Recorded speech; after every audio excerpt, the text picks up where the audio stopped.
தயவு செய்து நிறுத்திடுங்க. இதை வளர விடாதீங்க. ஒரு ஸ்டேஜுக்கு மேலே நீங்கள் போனீங்கன்னா உங்களை காப்பாற்றுவதற்கு கூட ஆட்கள் இங்கே தயாராக இல்லை.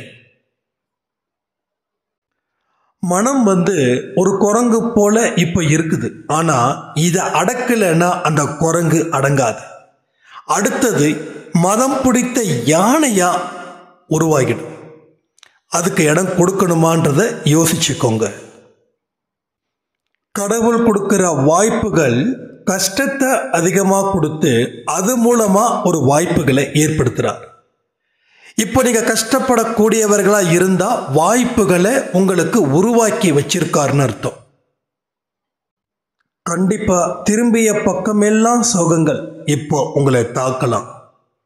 இதெல்லாம் எதற்காக, இதனுடைய அடையாளம் அப்படின்னு உங்களுக்கு தெரியணுமா?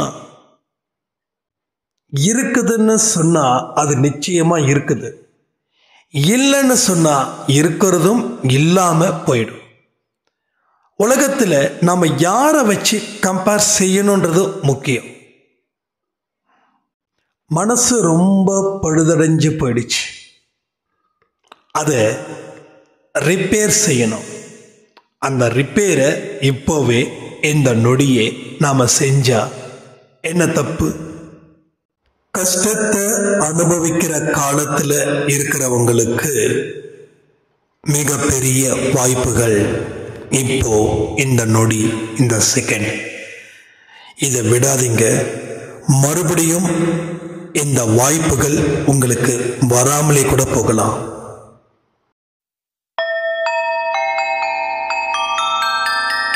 ஓம் சாயிரா சாயிரா, ஓம் சாயிரா சாயிரா, ஓம் சாயிரா சாயிரா, அன்பே சாயிரா, பேரன்பே சாயிரா, அகிலம் தளிக்க ஆத்மா விழிக்க அனுதினம் சாயிரா, எங்கள் அன்பே சாயிரா.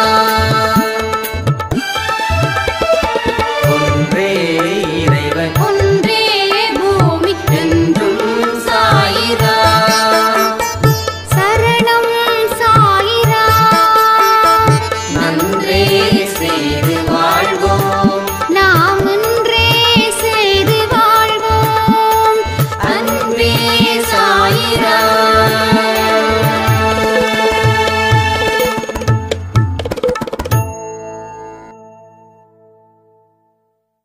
சாயிரா. என் உயிரின் உயிரானவர்களே, தத்துவம் பேசிக்கொண்டு காலத்தை வீணாக்க கூடாது. கடவுளோட நம்பிக்கைய பெற்ற குழந்தைகளா நாம இங்க வாழ்ந்துகிட்டு இருக்கோம் அப்படின்றதுல மறக்காதீங்க. பல பேரோட வாழ்க்கையில தத்துவங்கள், சோக கதைகள், சோக கீதங்கள் அதிகமா இசைக்க இசைக்க ஒரு விதமான மயக்கம் ஏற்படுது.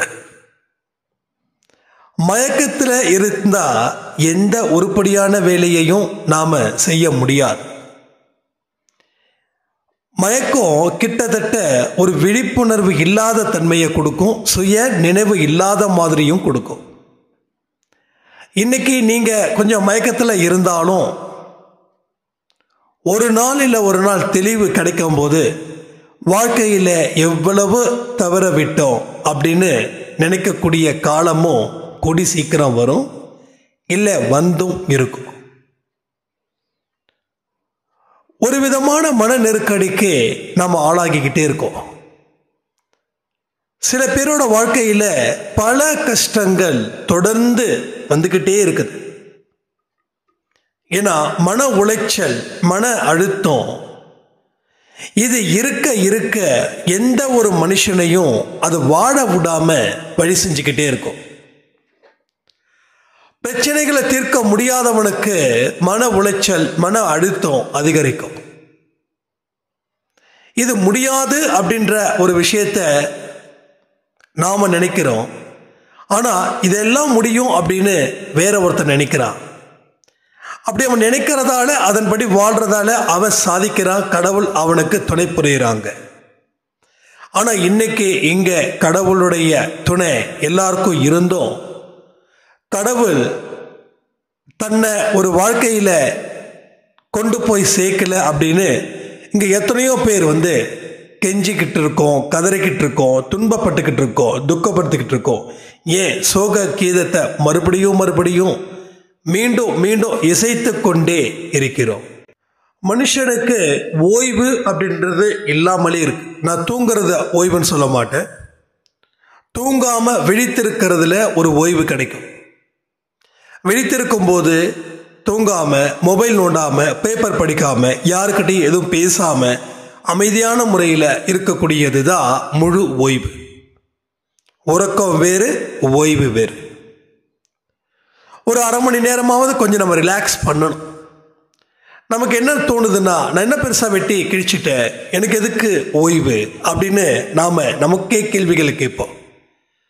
அது இன்னமும் மன உளைச்சலை அதிகரிக்கும். என்னைக்கு நாம் நம்மளை மதிக்கலையோ அன்னைக்கே மதிப்பு இழந்த செல்லாத காசா இங்க மாறிட்டோம். மதிப்பு இழந்த செல்லாத காசு. இதுக்கெல்லாம் காரணமா அமைகிறது நம்மளுடைய குணம். ஒரு விஷயத்தையும் நாம சரியில்லைன்னு நம்மளுடைய குணத்தையே கேவலப்படுத்திக்கிட்டே இருக்கோம். ஃபைனலா என்ன ஆகுது தெரியுமா?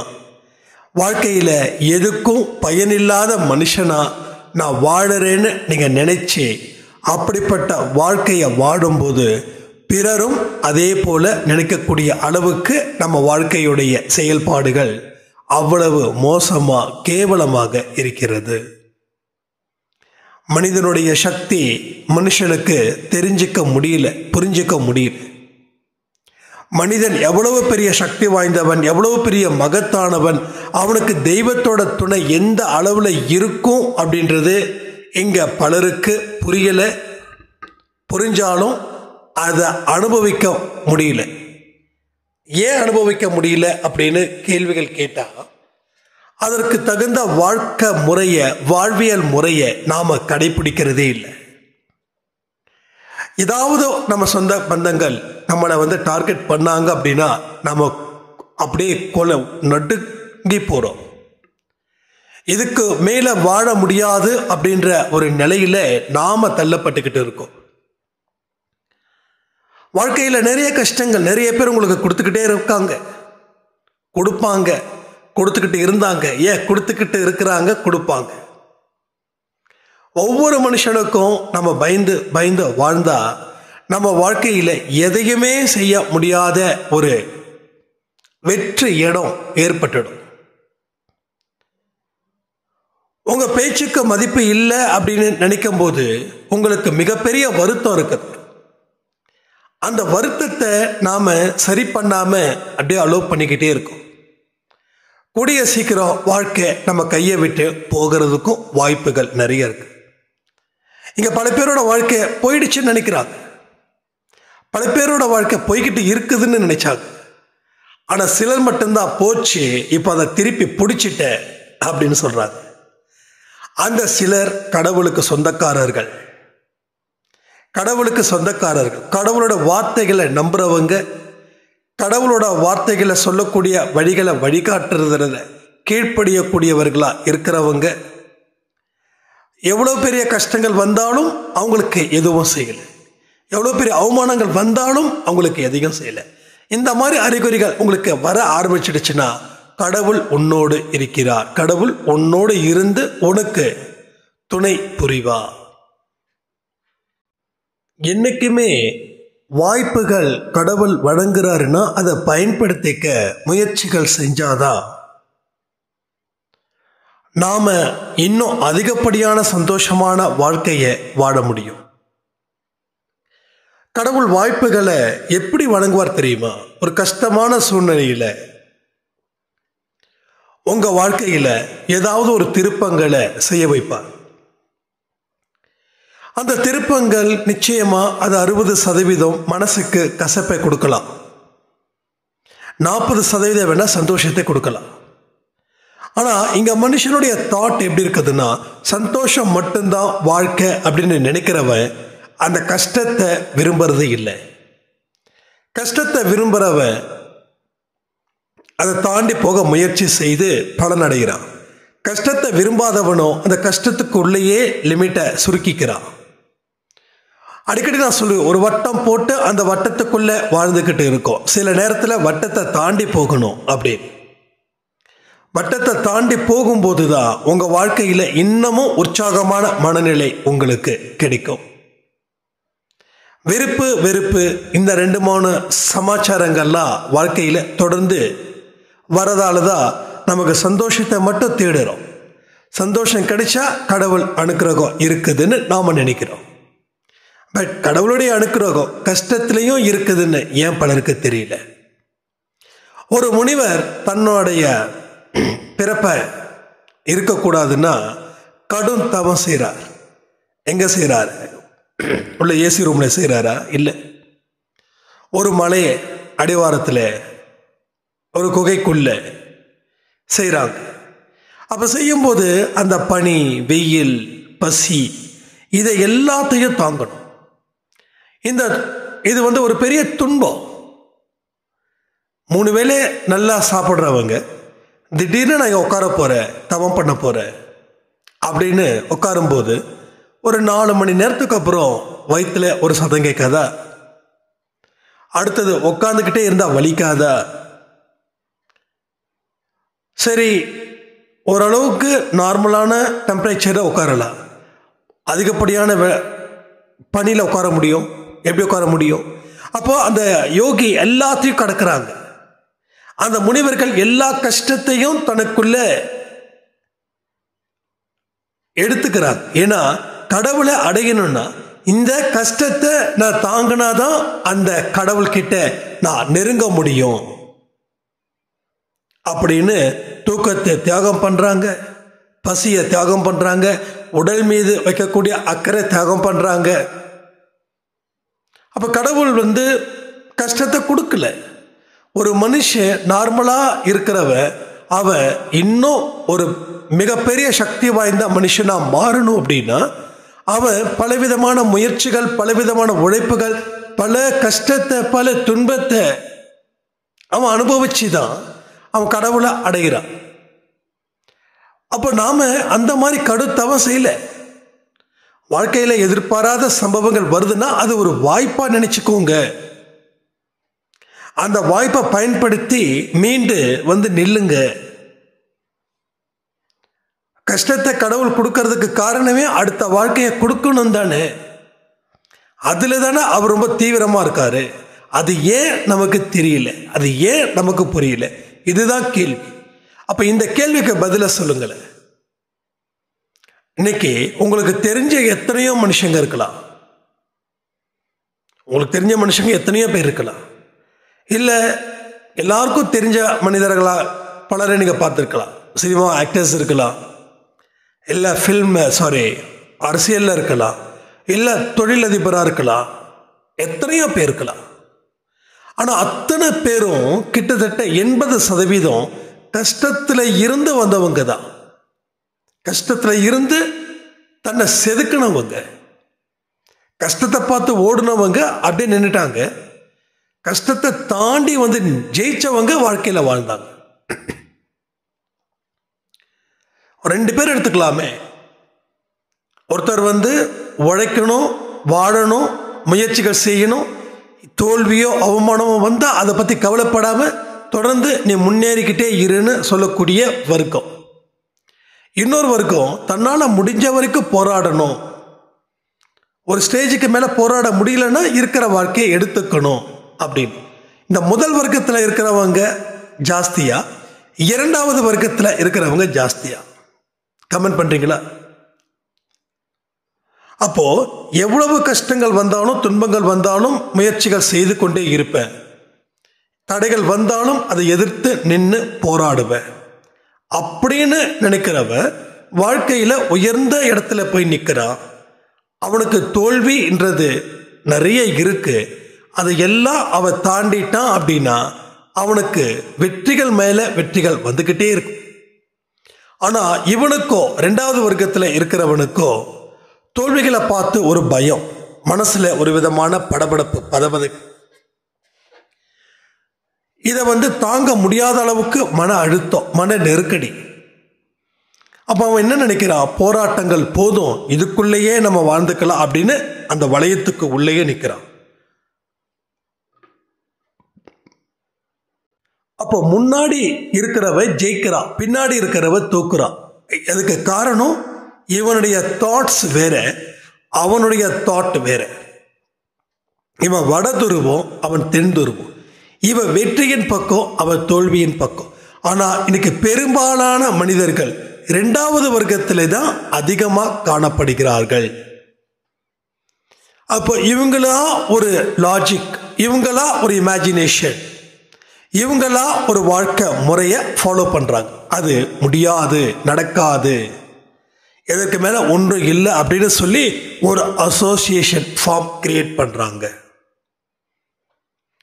ஒரு வீட்டில் 4 பேர் உட்காந்து பேசும்போது முடியாத விஷயத்தை பற்றியே பேசுவாங்க.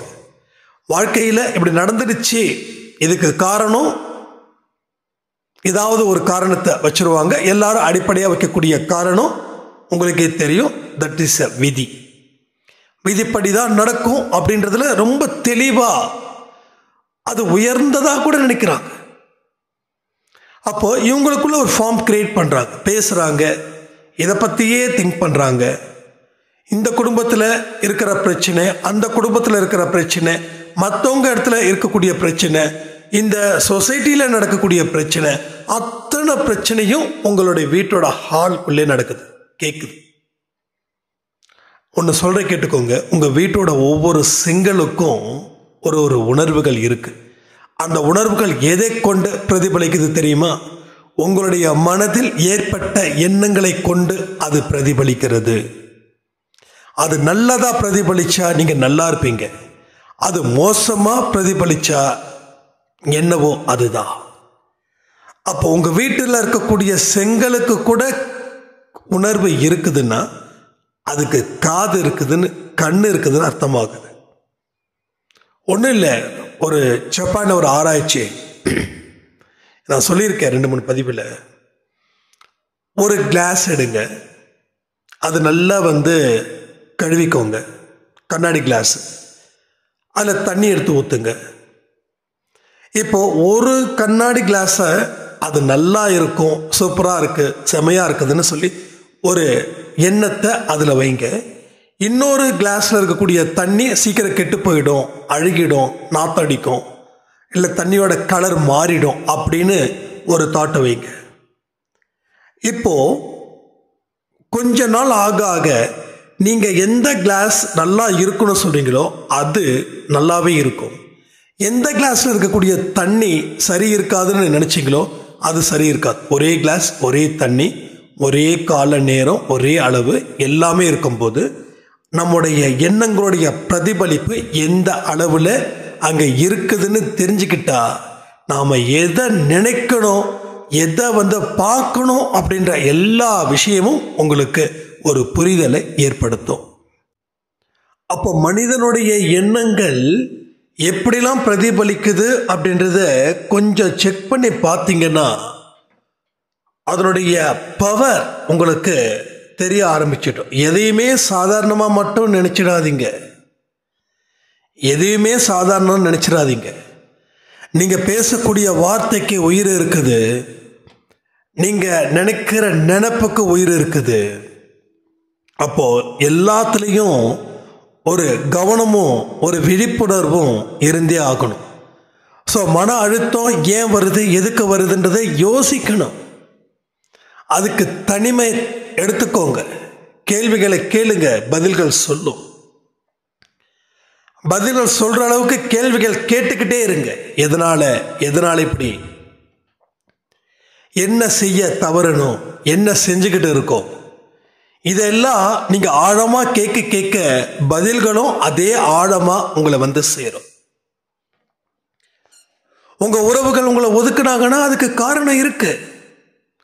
உறவுகள் ஒதுக்கிட்டாங்க, இது கலியுகம், அது இது, இந்த மாதிரி தத்துவம் நமக்கு தேவையில்லை. அதுக்காக ஒதுக்கிட்டாங்கன்னா சொல்லி பயப்பட வேண்டிய அவசியமும் இல்லை. ஒதுக்குறாங்கன்னா காரணம் இருக்கு. என்ன காரணம்? நாம் சரியில்லையா? நாம் வெற்றி அடைந்த மனிதர்களாக இருந்தால் ஒதுக்கி இருக்க மாட்டாங்க. அப்போ நம்ம தோல்விகளை கொடுக்கக்கூடிய மனிதர்களாக இருக்கோம். அப்போ ஏன் நான் தோல்வியை கொடுக்கணும்? தோல்வியை கொடுக்குற அளவுக்கு எனக்கு என்ன நிர்பந்தம்? கடவுள் என்னை கைவிடலை, கடவுள் துணை இருக்காரு, நல்ல விஷயங்களை செய்யணும்னு முடிவு பண்ணியிருக்கோம்.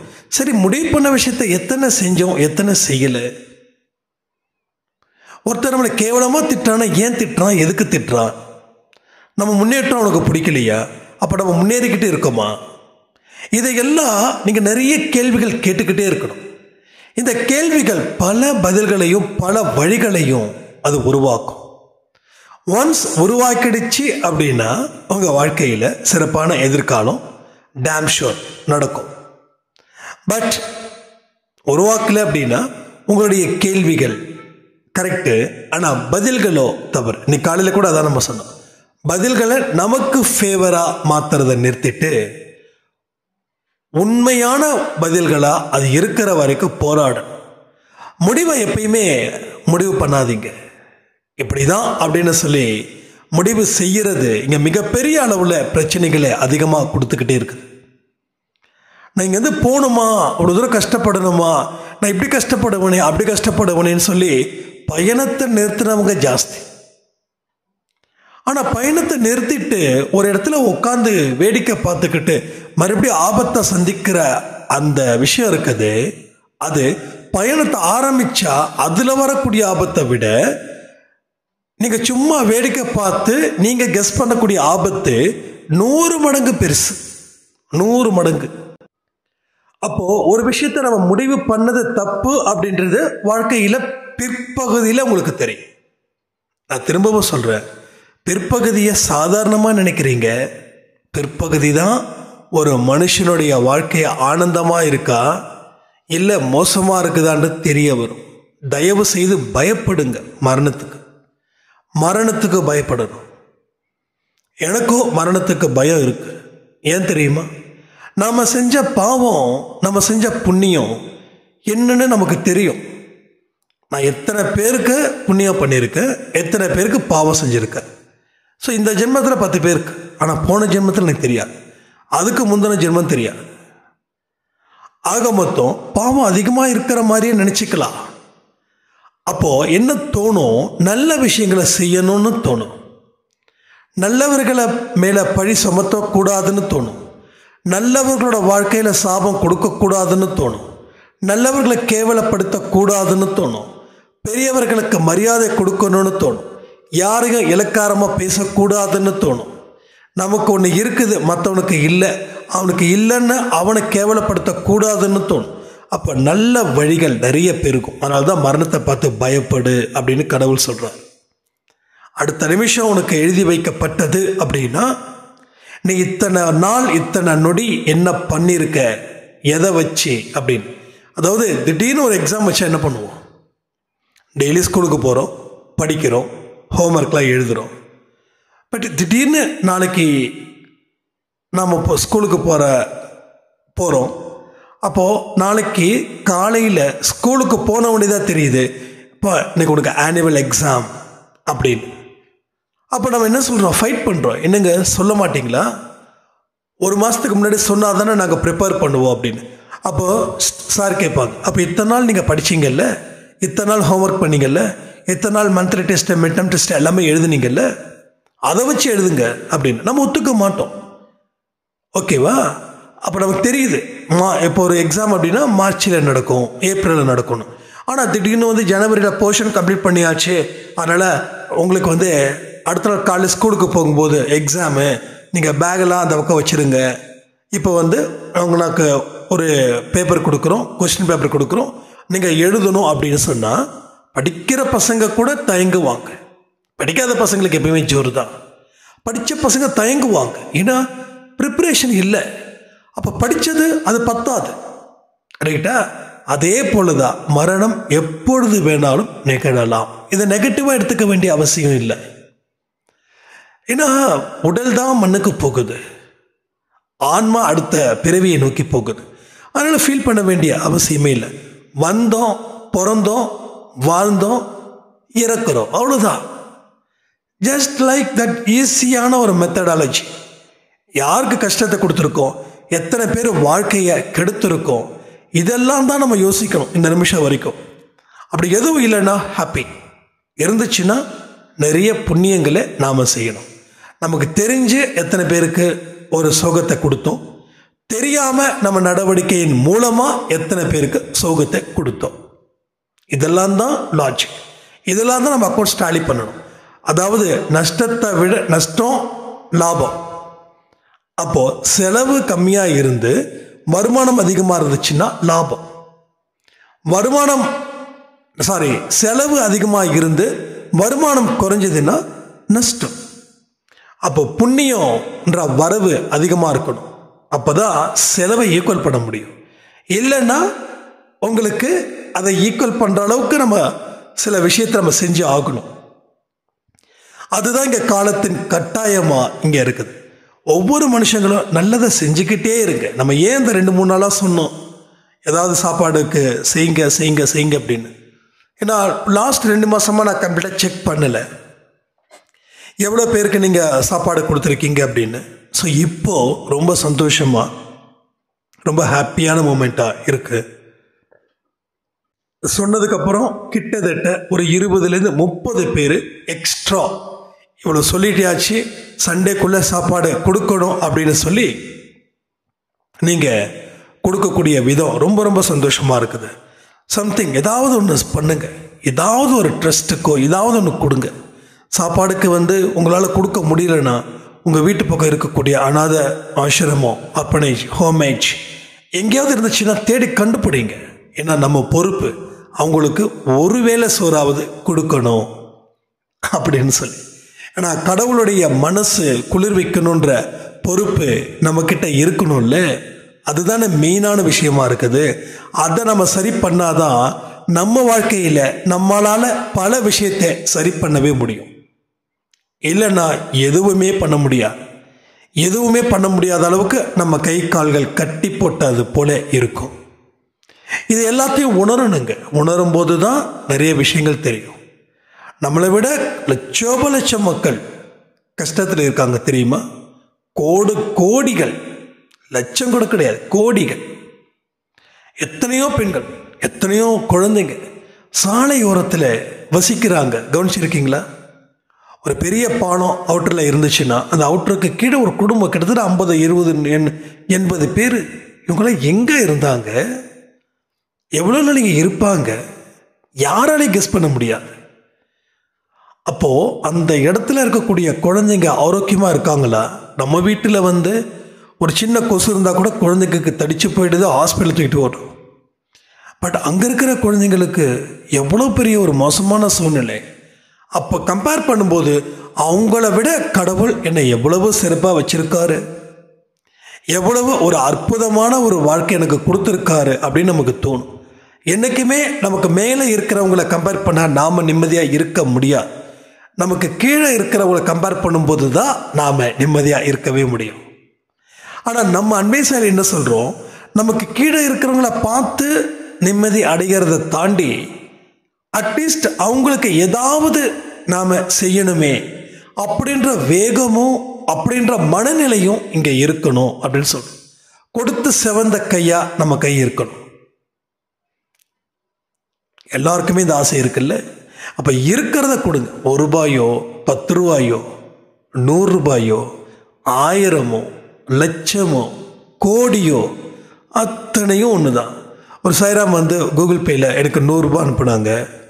தம்பி மன்னிச்சிடுப்பா, இங்கே யாருக்கும் எனக்கு கொடுக்க முடியல, எனக்கு கொடுக்கணும்னு தோணுச்சு, இந்த 100 ரூபா தான்ப்பா அப்படின்னு சொல்லி அதை வாட்ஸ்அப்பில் ஒரு ஆடியோவாக அனுப்பும்போது என் கண்ணு கலங்குச்சு. நான் ஒன்றே ஒன்று சொன்னேன், இந்த 100 ரூபாய் இல்லை, 1 கோடி ரூபாய் இதுக்கு சமம். கொடுக்கக்கூடிய மனசை தான் கடவுள் பார்க்குறாரு, கொடுக்கக்கூடிய ரூபா நோட்டில் கடவுள் பார்க்கல அப்படின்னு. ஸோ ஒரு சின்ன உதவி, இதெல்லாம் உதவியா, இதெல்லாம் செஞ்சுட்டா எனக்கு நன்மை கிடைச்சிருமா அப்படின்னு நினைக்கிறத தாண்டி இது இவ்வளோ சின்னதாக இருக்குது, இது போதுமானு சொல்லி அவங்க ஃபீல் பண்ணுறாங்க. ரைட்டா? அது ஆக மொத்தம் ஒரே ஒரு விஷயந்தான். ஒரு சின்ன குச்சி கூட பல் குத்துறதுக்கு உதவும். எது உதவாமல் இருக்கு சொல்லுங்க? அப்போ உங்களுடைய எத்தனை உதவிகளும் நிச்சயமாக பலருக்கு உதவும். பல பேரோட பசியை தீர்க்கும். பல பேருக்கு எத்தனையோ பேர் போத்திக்க பெட்ஷீட் கூட இல்லாமல் இருக்காங்க. ஸோ அது மாதிரி நம்ம நிறைய விஷயங்களை நம்ம தொடர்ந்து செய்யலாம். செய்வதற்கு நாம் முயற்சிகள் செஞ்சுக்கிட்டே இருக்கணும்.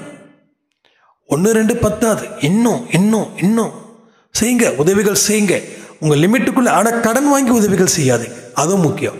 ஒரு 10,000 சம்பாதிக்கிறீங்களா, ஒரு 1000 எடுத்து வைங்க. இல்லை எடுத்து வைக்க முடியாதுன்னா 10,000 எனக்கு ஷார்ட்டேஜா, ஓகே பரவாயில்ல, ஒரு 100 ரூபா எடுத்து வைங்க. நீங்கள் எடுத்து வைக்கிற தொகை சின்னதுன்னு நினைக்காதீங்க. எடுத்து வைக்கக்கூடிய மனசு தான் அங்கே பேசுது, ரைட்டா? எடுத்து வைக்கிற மனசு தான் அங்கே கடவுள்கிட்ட பேசுது. அந்த மனசுக்கிட்ட தான் கடவுளும் பேசுகிறாரு.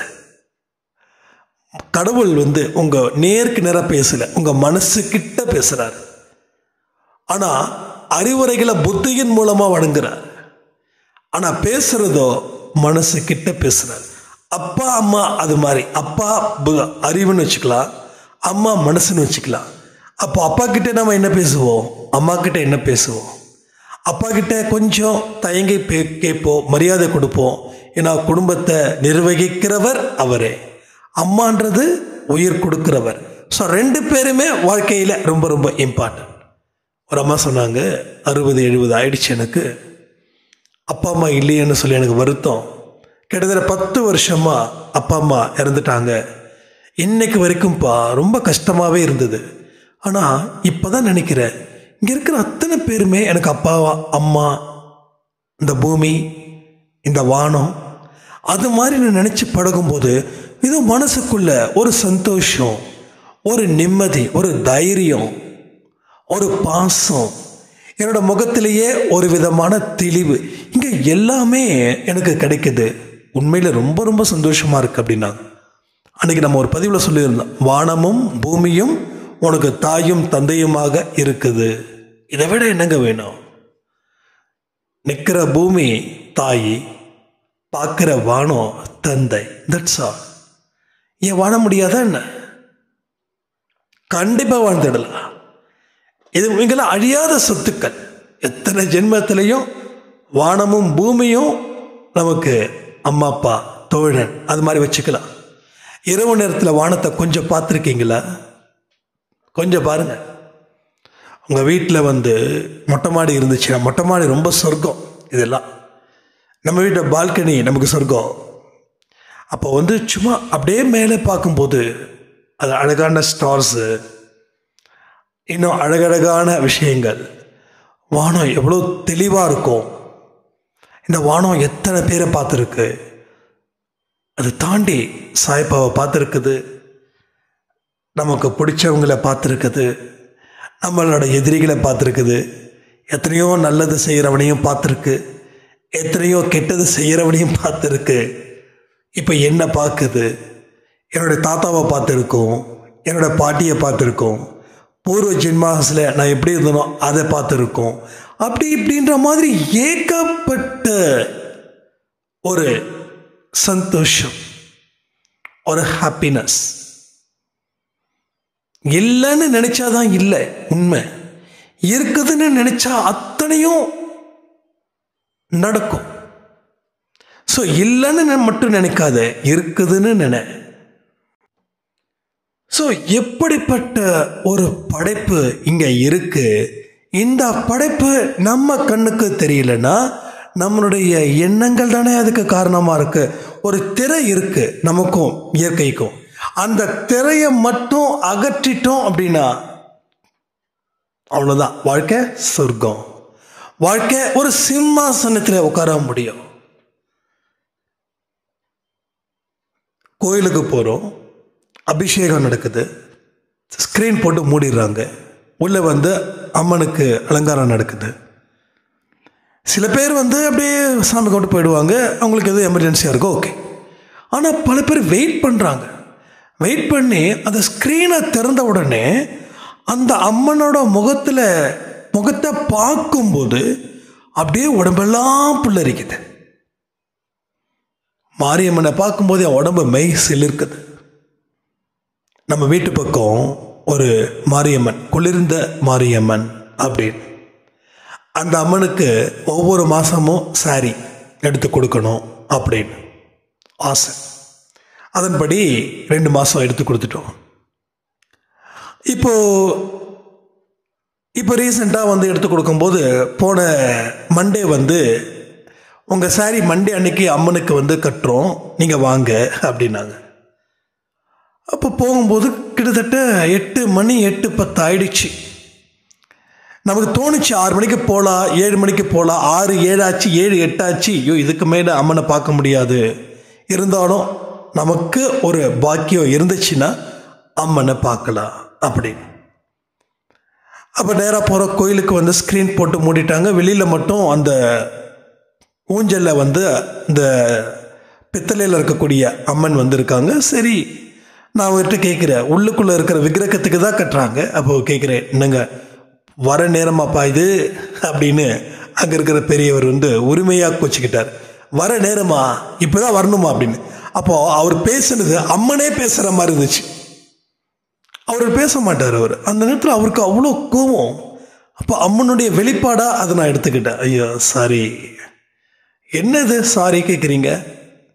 என்னங்க பார்க்க முடியாமல் போயிடுச்சு. சரி பரவாயில்லைங்கன்னு அப்புறம் அவர்கிட்ட பேசின உடனே ஆட்டோமேட்டிக்காக அங்கே இருக்கிற ஐயர் நேராக ஸ்க்ரீனை திறக்கிறாரு. மோஸ்ட்லி ஸ்க்ரீன் க்ளோஸ் பண்ணிடுவாங்க. அதுக்கு மேலே அது பண்ணக்கூடாதுன்றது ஒரு நடைமுறை. ஆனால் அம்மனுக்கு எவ்வளோ ஆசை. இவ்வளோ தூரம் வந்துட்டியேடா, நான் திட்டும் கொடுத்துட்டேன். அந்த வெளியில் இருக்கக்கூடிய அந்த ஆஃபீஸ், அவர் 70-80 வயசு இருக்கு, உரிமையோடு தான் சொன்னோம். இது வர நேரமாப்பா, அது இப்படி தான் வருவீங்களா நீங்கள் அப்படின்னு கேட்கும்போது, நடாது இல்லைங்க அப்படின்னு ஒரு எனக்கு அப்பயே தோணுச்சு, இது இவர் கேட்கல, அம்மனா பேசுறது அப்படின்னு. உரிமையோடு அம்மன் பேசுகிறாங்க நம்மக்கிட்ட. அது எவ்வளோ சந்தோஷமாக, எவ்வளோ ஹாப்பியாக இருக்குது பாருங்கள். அங்கே ஸ்க்ரீனை திறந்த உடனே அவ்வளோ சந்தோஷம். ஒரு நல்ல டார்க் க்ரீன் கலரில் ஒரு சாரி எடுத்து கொடுத்து, அது ஃபோட்டோ எடுக்கக்கூடாது, நாங்களும் எடுக்க மாட்டோம் அப்படின்னாங்க. நல்ல பழக்கம் அது, உண்மையிலே சொல்கிறேன். அது மாதிரி இது எதுக்கு சொல்கிறேன்னா, கடவுள் நம்ம மேலே எவ்வளவுக்கு எவ்வளோ அன்பாக இருக்காங்க. நீ எல்லாத்தையும் நேசி, உன்னுடைய எதிரியே நேசி, உன் குழந்தைய நேசி. உன் குழந்தையும் உன் எதிரியும் ஒன்றுதான். ஏன்னா எல்லாருமே கடவுள் குழந்தை. உன் எதிரி கூட போன ஜென்மத்தில் உனக்கு அப்பனா இருந்திருப்பான், இல்லை உனக்கு பிள்ளையா இருந்திருப்பான். யாரையும் வஞ்சிக்காத, ரிலாக்ஸ்டார். நீ நல்ல வழியில் போ, உன் மனசை சரி பண்ணு, புத்தி சரி பண்ணு. எல்லாம் கொஞ்சம் கொஞ்சம் பழுதடைஞ்சு கிடக்குது, அவ்வளோதான். அது சரி பண்ணணும். நம்ம வீட்டில் ஒரு விலை உயர்ந்த பொருள் ஒன்று இருக்குதுன்னா அது சரி பண்ணுறதுக்கு ட்ரை பண்ணுவோமா, இல்லை தூக்கி போட்டு வேறு ஏதாவது ஒன்று வாங்குவோமா? அது போல தான் இதுவும். சரி பண்ணு. ஒரு மிக்சி ஓடலையா, ஜார் ஓடலையா, சரி பண்ணுறோம். ஒரு 200-300 கொடுத்து சரி பண்ணுறோம். ஏன் மிக்சியே 2000 தானே, அப்படி பார்த்தா ஒரு 1500 தானே செலவு பண்ணணும். ஸோ நம்ம என்ன பண்ணுவோம், 200 ஆனும் ஆகிட்டு போகுது. நமக்கு மிக்சிக்கு ஒரு கனெக்டிவிட்டி இருக்குது, இருக்கலாம், இருக்கும். அப்போ சரி பண்ணுறோம், மறுபடியும் 1 இயர் ஓடுது.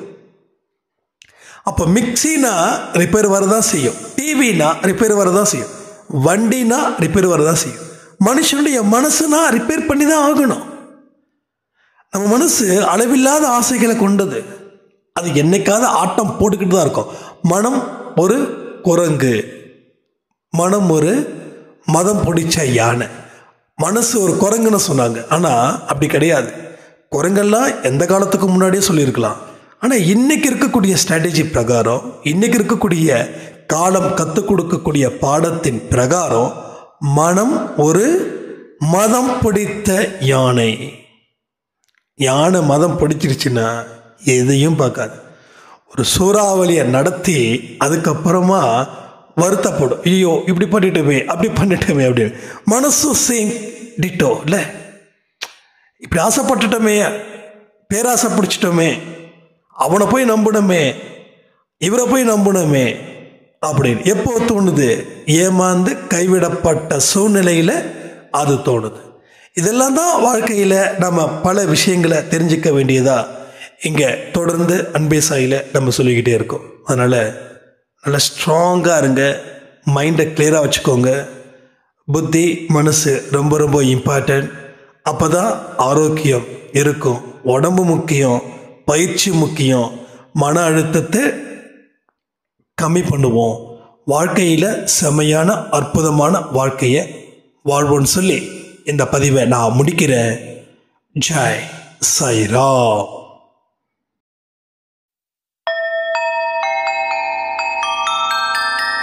ஓம் சாயிரா, ஓம் சாயிரா.